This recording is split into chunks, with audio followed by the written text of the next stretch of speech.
दोस्तों नमस्कार, मैं सतीश के सिंह भारत चीन के तनाव के ऊपर ताज़ा खबरें, विवाद सब कुछ लेकर फिर हाजिर हूं।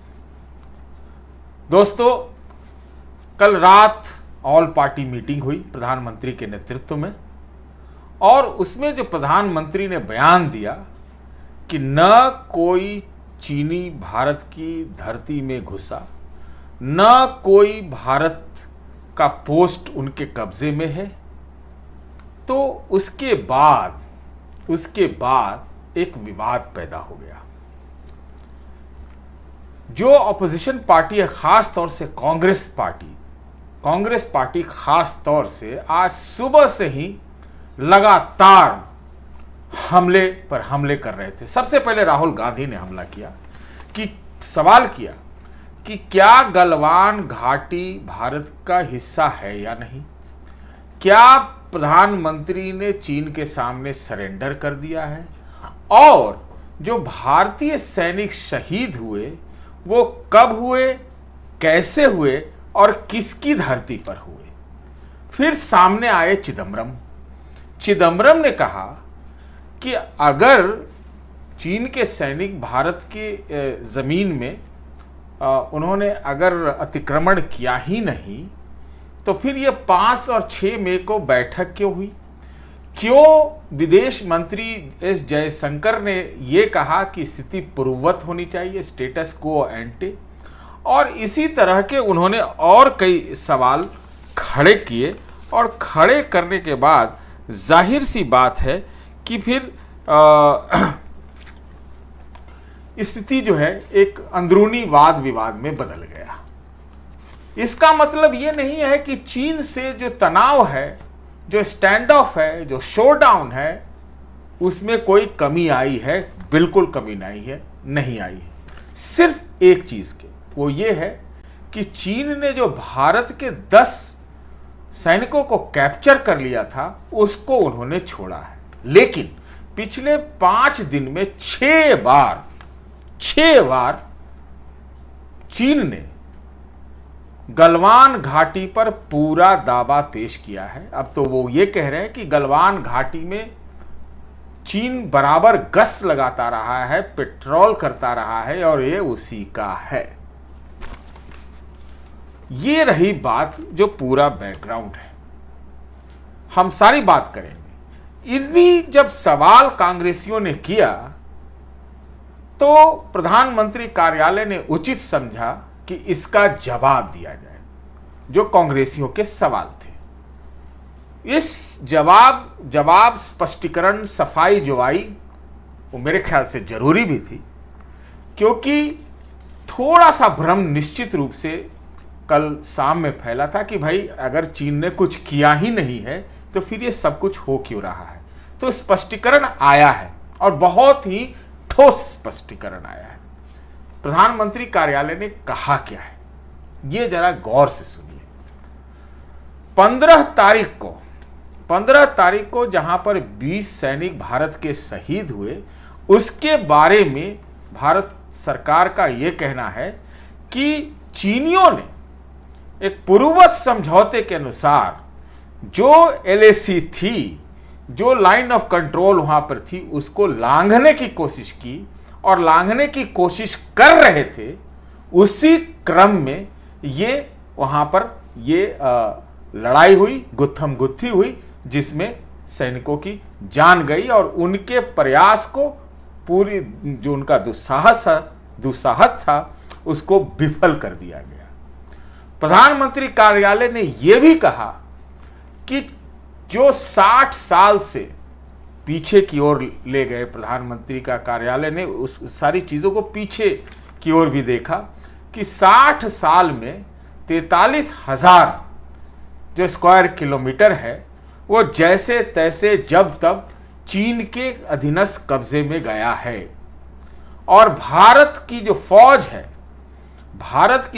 जो भारत सरकार है, जो मोदी सरकार है, वो एक एक इंच पर भारत की टेरिटोरियल इंटीग्रिटी से, सॉवरेंटी से, जमीन से एक एक इंच को आप वापस लाने के लिए किसी भी सूरत में दूसरे साइड नहीं जाने के लिए कटिबद्ध है। तो इसमें यह आता है बात कि जो पहले लग रहा था कि प्रधानमंत्री ने पूरा जो इंडिया और चाइना का स्टैंड ऑफ हुआ है उसको लेकर पूरा बयान दिया था, लेकिन जो स्पष्टीकरण आया उससे ये साफ हुआ कि प्रधानमंत्री मुख्यतः जो है 15 तारीख के बारे में कह रहे थे। 15 तारीख को जब चीन और भारत की सेना जो है आपस में भिड़ी तो उनका आशय वहां तक था। तो इससे बहुत चीज साफ हुई, जो उनकी कोशिश विफल कर दी गई। और इसी क्रम में प्रधानमंत्री ने उसी का हवाला देते हुए कहा कि उन्होंने लांघने की कोशिश की, ऑल्टर करने की कोशिश की, झड़प हुई और उसके बाद भारत का न कोई पोस्ट न कुछ उनके कब्जे में या उन्होंने इसको हथियाया है। और सेना जो है मुंह तोड़ जवाब देने के लिए, और दिया भी।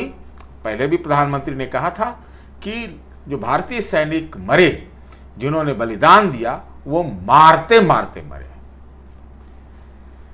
और ये प्रधानमंत्री के कार्यालय ने आज जो स्पष्टीकरण दिया उसमें यह भी कहा कि वे वजह विवाद पैदा किया जा रहा है। एक शब्द का इस्तेमाल किया कि मिस्चीवियस इंटरप्रिटेशन। जी हाँ, अब इसका अर्थ आप जो भी लगाएं कि जो ये शैतानी की जा रही है, जो नटखटपना दिखाया जा रहा है, वो उससे मोराल न तोड़े सेना का। सेना पूरी मुस्तैदी से लड़ रही है और हर तरह से हर वक्त जो है सारी चीजों का हिफाजत करने के लिए कटिबद्ध है। और प्रधानमंत्री कार्यालय ने जो कुछ भी बयान आए उसको मोटिवेटेड प्रोपेगेंडा करार दिया। मोटिवेटेड प्रोपेगेंडा, जी हाँ। इस बीच जरा अब ये विवाद से हम थोड़ा आगे चलें। हालांकि एक और बात कह देना जरूरी है। जेपी नड्डा जो बीजेपी के अध्यक्ष हैं, हालांकि शिवसेना ने मांग की कि गलवान पर जो भारत सरकार है वो अपनी स्थिति और स्पष्ट करे, लेकिन जेपी नड्डा ने कांग्रेस के तरफ निशाना लगाते हुए कहा कि कम से कम उनको प्रधानमंत्री का दिया गया बयान का तो रिस्पेक्ट करना चाहिए। तो वो क्या कर रहे हैं, ये बात रही। अब जरा आगे चले, ये बहुत महत्वपूर्ण है। मैं समझता हूं कि ये जो विवाद अंदरूनी राजनीति में होते रहता है, घेरने की कोशिशें होती रहती हैं। अब जरा भारतीय वायुसेना के प्रमुख के बयान पर चलते हैं, और बहुत महत्वपूर्ण है। वो लेह और लद्दाख होके भी आए हैं। पूरी जो एयर फोर्स है, चाहे पूरी सेना है, उसको फॉरवर्ड बेस पे अलर्ट पे रखा गया है, पूरी तरह से अलर्ट पे रखा गया है। और भारतीय आसमान में जो लड़ाकू विमान है देखे भी गए हैं उस इलाके में। इसका मतलब ये नहीं है कि फुल फ्लेजेड युद्ध होने जा रहा है। इस बात को थोड़ा सा हम यहाँ पर थोड़ा डाइल्यूट करना चाहते हैं। अब आप सवाल है कि एयर चीफ ने कहा क्या है। मैं थोड़ा देख के भी बोलता हूं क्योंकि शब्दों का कोई गलत अर्थ ना निकल जाए। जी हाँ, वायुसेना प्रमुख ने कहा है कि वो पूरी तरह से चीन के चाल चरित्र हाव भाव से वाकिफ है। पूरी एनालिसिस की गई है, उसका पूरा एनालिसिस किया गया है। और जो उनकी तैनाती है, किन चीजों की तैनाती है, कहां तैनाती है, हर चीज के बारे में भारतीय वायुसेना को या भारतीय डिफेंस एस्टेब्लिशमेंट को पता है।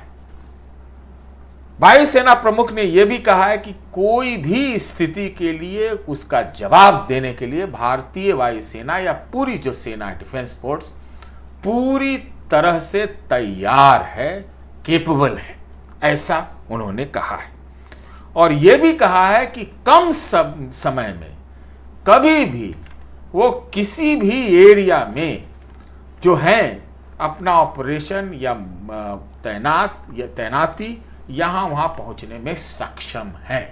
ये बहुत विश्वास दिलाता है। और ये भी विश्वास दिलाता है कि वायुसेना के प्रमुख जब ये कह रहे हो कि वो चीन के पूरे चाल चरित्र, तैनाती और मंसूबे आदि से वाकिफ है, तो इसका मतलब यह है कि हाई अलर्ट में सारी चीजें हैं। ये बहुत महत्वपूर्ण है। नेवी के बारे में भी कहा जा रहा है, नौसेना के बारे में भी, वो भी पूरा जो है चाहे बे ऑफ बंगाल हो, इंडियन ओशियन हो, पूरी तरह से अलर्ट पे है। इस बीच ये खबर आ रही है, बहुत महत्वपूर्ण है, कि जो चीन ने बांग्लादेश को रिझाने के लिए बांग्लादेश के 5000 उत्पादों पर से ड्यूटी खत्म कर दी है, ताकि बांग्लादेश उनके पाले में आ जाए। नेपाल पर तो वो डोरा पहले ही चला चुके हैं। तो ये भी खबर है। तो जो चीन के मंसूबे हैं, चीन की जो कोशिशें हैं, उसका पता चलता है। अब एक बात और कहना, अंडमान निकोबार के बारे में, अंडमान जो पड़ता है उस पे भी सारी चीज़ों को, वो एक सेंसिटिव इलाका है, उस पे बहुत ध्यान दिया जा रहा है। ये सारी चीज़ें हैं। अब ज़रा एक बात के साथ हम अपने इस प्रेजेंटेशन को ख़त्म करेंगे।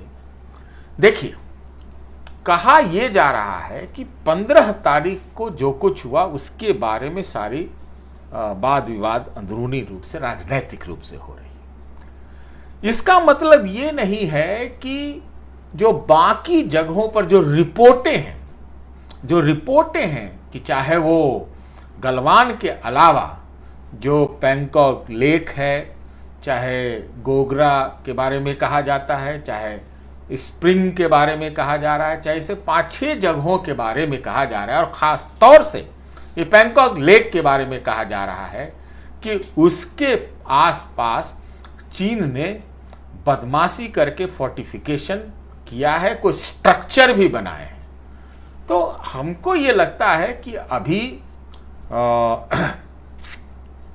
जो तनाव है मोटे तौर पर कायम है, बिल्कुल कायम है, सारा कुछ अलर्ट में है। और जिस तरह से ये प्रतिबद्धता दिखाई गई है कि मार के खदेड़ा गया है चीनियों को, तो जो स्टेटस को एंटे की बात है वो सिर्फ गलवान की नहीं है, वो कई और जगह जो रिपोर्टेड अतिक्रमण है उसको भी हटाने की बात होनी है। बातचीत अब आगे होती है कि नहीं, जिस तरह से बातचीत अभी 10 राउंड की बातचीत हुई है वो गलवान तक की सीमित थी। आगे की बातचीत होती है, कैसे होती है, क्या पैंगोंग लेक के बारे में कहता है चीन, गलवान के बारे में तो हम सुन रहे हैं, ये सब कुछ निश्चित करेगा आगे की चीज़ें कि हालात सामान्य होते हैं, स्टैंड ऑफ टूटता है और कुछ स्थिति सामान्य होती है या नहीं। धन्यवाद।